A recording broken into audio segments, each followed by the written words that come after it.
Proverbs 8:29. When he gave to the sea his decree, that the waters should not pass his commandment, when he appointed the foundations of the earth. So it's talking about God at creation, how he had power over the earth and the waters. He allowed them to be placed where he wanted them to be placed. God still has this power today. Um, okay, John 18, 17, and 18. Okay.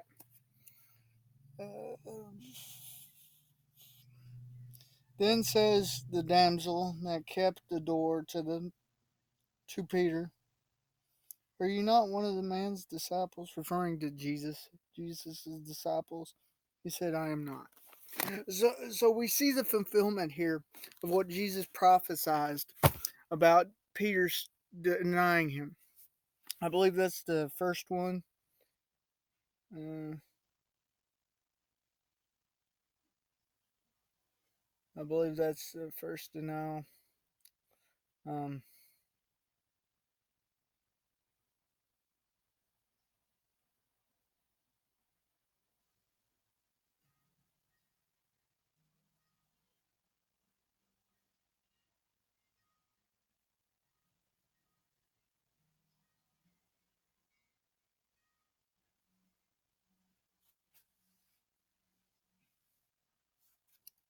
yeah.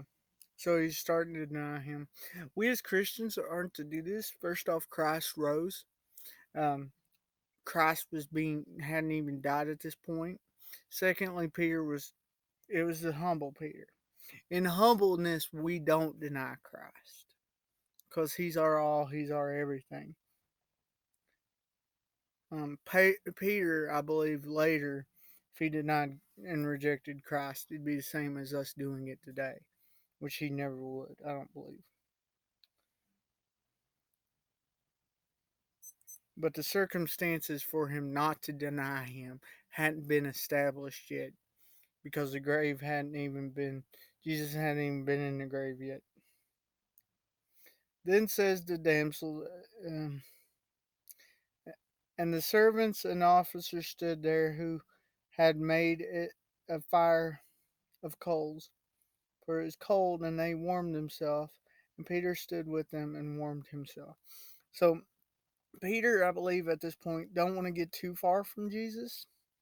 He's interested in what the events are going to be, but he also don't want to be connected with Jesus because he don't want to be led to destruction, led to a place where he might get killed, be persecuted himself. Um, he's denying Jesus, but he isn't flat out rejecting him. He still has concern. We see that by him standing there.